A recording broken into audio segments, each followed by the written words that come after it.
Hello everyone, আশা করি তোমরা সবাই ভালো আছো। আজকে আমি তোমাদেরকে দেখাবো আমার লাইফের একটা টিপিক্যাল ডে কেমন যায়। এখন আমাকে যেতে হবে হচ্ছে টিউশন করাতে, আর রাস্তায় হচ্ছে প্রচণ্ড ভিড়। এই দূর দূরের ভিতর দিয়ে আমাকে যেতে হবে।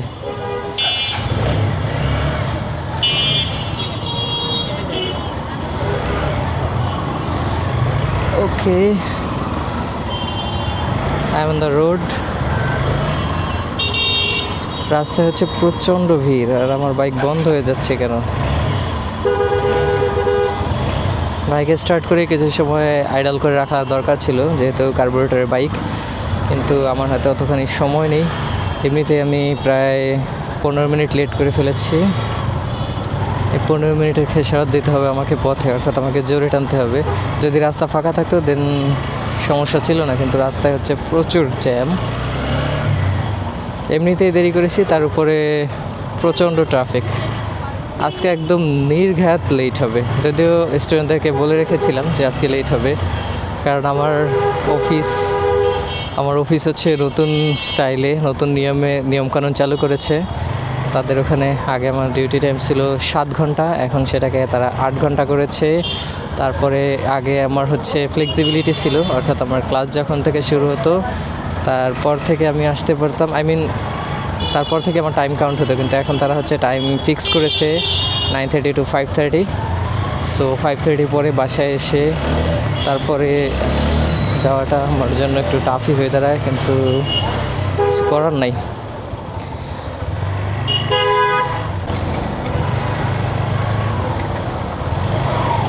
হংকিং করতে ইচ্ছে করে না, কারণ হর্ন যে কতটা বিরক্তিকর জিনিসটা আমি বুঝি, কিন্তু কিছু সময় আছে যখন হর্ন না দিয়েও পারা যায় না।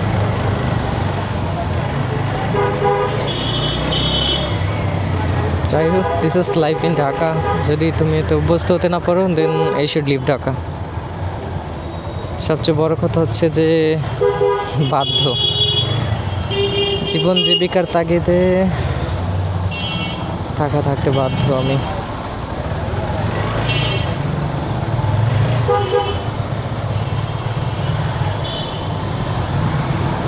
এই কারটা না থাকলে আমি অন্তত পক্ষে 3-4 মিনিট আগে বেরোতে পারতাম।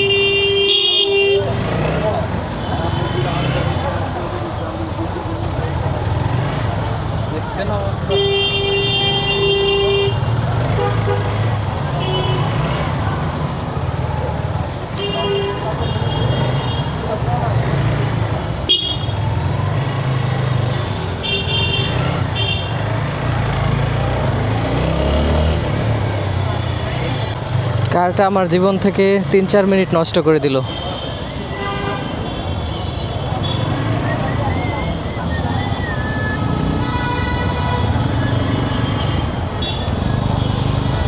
যাই হোক, ওই কার না হয় 3-4 মিনিট নষ্ট করছে, কিন্তু এখানে যে শতে শতে কার আমার আরও প্রায় 10-15 মিনিট নষ্ট করে ফেলবে। কিচ্ছু করার নেই। হয়তো কেউ আমাকেও দোষারোপ করছে যে আমি তার 2-1 মিনিট নষ্ট করে ফেলেছি। Sorry for that. আমি আবার জ্যামের মধ্যে দিয়ে ভালো একটা বাইক চালাতে পারি না। অন্য অনেকে আছে ফাটা দিয়া এইখান দিয়ে সেইখান দিয়ে ঠিকই বের হয়ে যায়। আমি আসলে এই কাজটা খুব একটা বেশি করতে পারি না ভালো মতো। যদিও আমি বাইক চালাই ঢাকাতে, মানে আমি বাইক চালানো শিখছি ঢাকাতে, ট্রুলি স্পিকিং। এখন কথা হচ্ছে স্টিল আমি ফুটো দিয়ে যাওয়াটা শিখিনি। এটা হচ্ছে আমার দুর্ভাগ্য, অথবা আমার দুর্ভাগ্য না, আমি ঠিক কতটা দক্ষ না। Why are you honking man, what is wrong with you? আমি যতই চাই এইসব থেকে দূরে থাকতে, কিন্তু কোনো লাভ নেই। আরে বাচ্চাটার কি কষ্ট।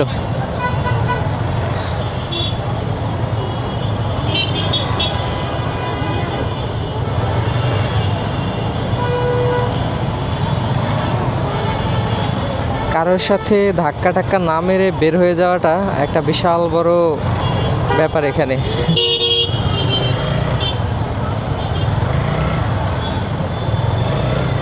আচ্ছা, এখানে হচ্ছে অ্যান্টিসিপেশনটা একটা বড় বিষয়। লাইক তুমি যদি অ্যান্টিসিপেট করতে পারো যে এখান দিয়ে এটা হতে পারে ইন দ্য নিয়ার ফিউচার, তাহলে হচ্ছে তুমি আগে যেতে পারো কিছুটা। আর সেটা হয়তো তোমাকে 2-1 মিনিট আগায় দিতে পারে। ভাইজার ডাউন করলে আর আপ করলে কি সমস্যা? ভাইজার ডাউন করাই ভালো, একটু গরম লাগে বাট মোটামুটি ভালোই পলিউশন থেকে বাঁচায়। আমার এতক্ষণ আমার স্টুডেন্টদের বাসার কাছাকাছি থাকার কথা ছিল যদি একটা নর্মাল দিন হতো, কিন্তু যেহেতু আমার অফিসের স্কেজুলটা চেঞ্জ হয়েছে তাই এখন থেকে সম্ভবত এটাই হবে নিউ নর্মাল। আর এই নিউ নর্মাল আমার জন্য প্রচণ্ড কষ্টকর, কারণ হচ্ছে এর আগে আমি বাসায় এসে 2 ঘন্টা মতো রেস্ট নিতে পারতাম। যদিও এর আগে আমার সকালে একটু তাড়াতাড়ি উঠতে হতো, বাট সেটা প্রবলেম ছিল না। সকালে তাড়াতাড়ি উঠতাম, তাড়াতাড়ি অফিস যেতাম, তাড়াতাড়ি বাসায় ফিরতাম, 2 ঘন্টা রেস্ট পেতাম, তারপরে ধীরে সুস্থ আমি স্টুডেন্টদের বাসায় রওনা করতাম, ইনফ্যাক্ট কিছুটা টাইম হাতে রেখে। কিন্তু নিউ নর্মাল অনুযায়ী এখন হচ্ছে আমি একটা খারাপ কাজ করলাম। ওদের চান্স দেওয়া উচিত ছিল, যেহেতু ওটা ছিল একটা জেব্রা ক্রসিং। তো জেব্রা ক্রসিংয়ের আগে আসলে সব গাড়িগুলো বন্ধ করে দেওয়ার একটা সিস্টেম থাকলে ভালো হতো। বাংলাদেশে কোনো একটা জায়গায় এটা চালু হয়েছে, রাইট সাইড ইন্ডিকেটর দিয়েছি, হোপফুলি পিছনে হচ্ছে কারের ওরা আবার একটু ভালো বুঝে, মাঝে মাঝে সুযোগও দেয়।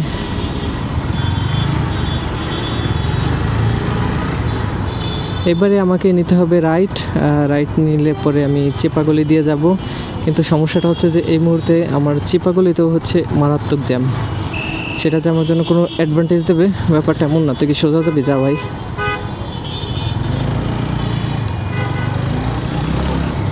যাই হোক, আমি পৌঁছে গেছি চিপাগলিতে। এখন হোপফুলি চিপাগলিতে জ্যাম কোথায় কম।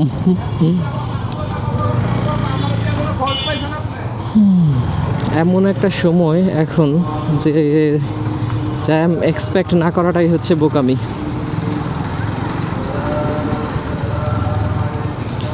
তার মধ্যে দিয়ে আবার কী হয়েছে, যে রাস্তাটা দিয়ে আমি জেনারেলি যাতায়াত করি ওই রাস্তাটা কাটতে শুরু করছে। বাংলাদেশে আরেকটা প্রবলেম যে বর্ষার সিজন শুরু হলে পরে ওদের সমস্ত কাটাকাটি খোঁড়াখুড়ির কথা মনে পড়ে যায়। আর রাস্তাগুলো খুঁড়ে যে কি বাজে বিশ্রী অবস্থা করে ফেলে তার ইয়ত্তা নাই। আর আমি যেই রাস্তা দিয়ে যাই সেখানে পরপর 3-4টা রাস্তা আছে, 1 নম্বর রোড, 2 নম্বর, 3 নম্বর, 4 নম্বর। এখন ওরা করছে কি, তার মধ্যে 2টো রোডেই খুঁড়বে বলে ওই যে কি বলে ড্রেনের ভিতরে যে দেয় বড় বড় টিউবের মতো সিমেন্টের তৈরি, I really forgot the name. যাই হোক, ড্রেনের ভিতরে যে পাইপ মতো কিছু একটা দেয় মানুষের সমান, ওগুলো ফেলে রাখছে রাস্তার উপরে। আর একটা রাস্তা তো অলরেডি কেটেই ফেলছে। এই যে বাবু সমস্যা করে ফেলছে। এখানে বাইকওয়ালার এই দোষ বলা যাবে না, বললে কিনা আমাকে আবার আমার উপর রাগ করে, কারণ বাইকওয়ালা বেশি ডান দিক দিয়ে ঢুকছিল।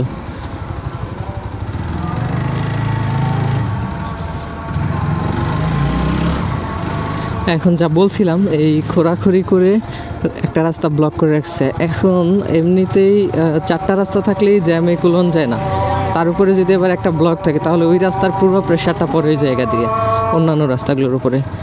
তার মানে হচ্ছে যে এই সময়টাতে মানে পুরো সময়টাই হচ্ছে এরকম, জ্যাম থাকবেই থাকবে। তার উপর দিয়ে বাংলাদেশের মানুষ আসলে ভালো একটা ড্রাইভিং করতে জানে না। রিক্সাওয়ালারা তো জানেই না, আর কে জানে আসলে, আর জানলেই বা কীভাবে ইমপ্লিমেন্ট করবে। এখানে তো আসলে মানে সুস্থভাবে বাইক গাড়ি কোনো কিছু চালানো যায় না। দেখা গেছে যে হয়তো আমি নিজেও সবসময় সঠিকভাবে ট্রাফিক রুলস মেনে বাইক চালাতে পারি না। আমাকেও হচ্ছে মানে নিয়ম ভাঙতে হয়, সোজা কথায় আমাকেও নিয়ম ভাঙতে হয়। যাক, তবু সৌভাগ্যের বিষয় যে এই জায়গাটা একটু ফাঁকা পেলাম। এই জায়গায় সাধারণত অনেক জ্যাম থাকে। ও না, ফাঁকা পেলাম কোথায়, সামনে ঠিকই জ্যাম আছে।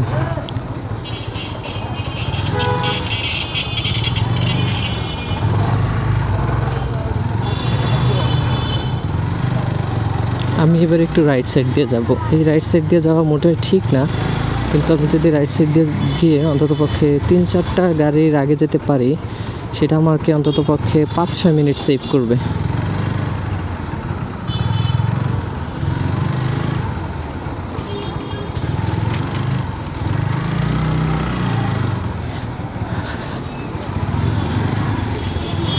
So that is the one advantage of bike.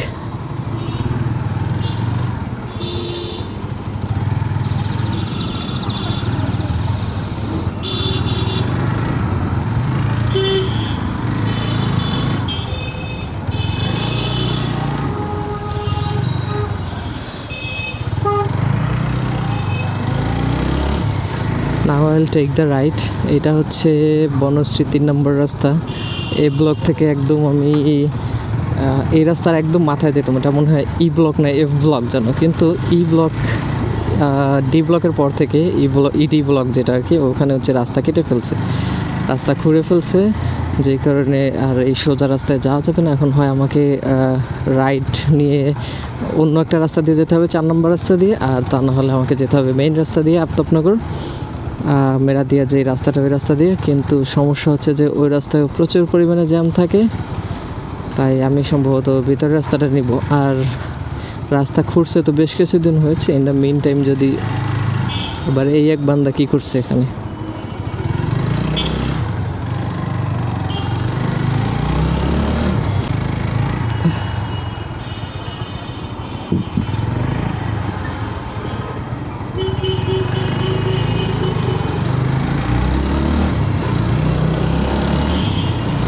সরু রাস্তায় লেনের কোনো গুরুত্ব নেই। সরু রাস্তায় দেখা গেছে যে যখন যেখান দিয়ে চান্স পায় সেখান দিয়ে ঢুকে যায়, ইভেন আমিও। বাট ভালো বিষয়টা হচ্ছে যে সবাই সাইড দিয়ে দেয় যখন এই দেখা যায় অপোজিট সাইড থেকে গাড়ি আসে। এই যে এক বান্দা, প্রত্যেককে পাস দেওয়া লাগে, তারপরেও তারা সাইড ছাড়তে চায় না। এখন কথা হচ্ছে সোজা কি যাওয়া যাবে না, সোজা যাওয়া যাবে না, তার মানে আমি নিলাম রাইট, 4 নম্বর রাস্তা দিয়ে ঢুকতে হবে।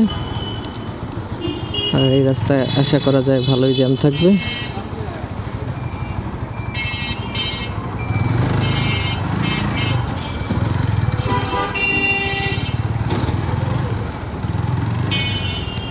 সো পার্ডন মি, আমি হয়তো সব নিয়মকানুন মেনে বাইক চালাতে পারছি না।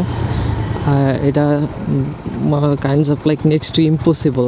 এই ঢাকার রাস্তায় সব ধরনের নিয়মকানুন ট্রাফিক সব মেনে তারপরে হচ্ছে বাইক চালানো, that is next to impossible. আর একটা সময় হচ্ছে যে আর একটা প্রবলেম হচ্ছে যে আমার সময় সংকট রয়েছে। যদি এমন হতো যে আমার অবারিত সময় রয়েছে, তাহলে না হয় আমি ঠিক আছে সবাইকে যেতে দিয়ে নিজে নিরিবিলি চালাতাম। That's not the case. Rather আমি 3 মিনিট লেটে যাচ্ছি। আমার যেতে যদি আরও 5 মিনিট লাগে তাহলে আমি টোটাল 8 মিনিট লেট। তো আর 5 মিনিটের মধ্যে পৌঁছে যাওয়ার কথা হোপফুলি। আচ্ছা, let me take this side.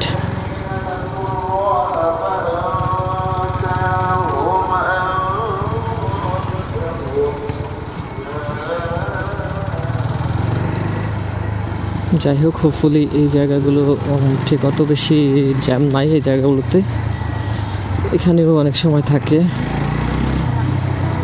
But maybe I am lucky, so আজকে এখানে নেই।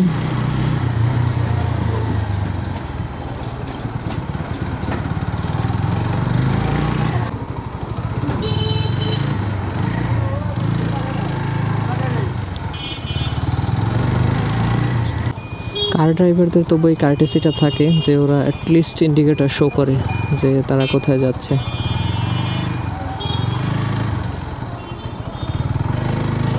কিন্তু আবার সমস্যাগুলো কারের কারণেই হয়, মানে এরা এত বেশি জায়গা দখল করে ফেলে রাস্তার যে আমাদের জন্য আর কিছু অবশিষ্টই থাকে না। যে জায়গাটা যেতে আমাদের খুব অল্প সময় লাগতো, ওই জায়গায় এসে 10-20 মিনিট লাগিয়ে ফেলে।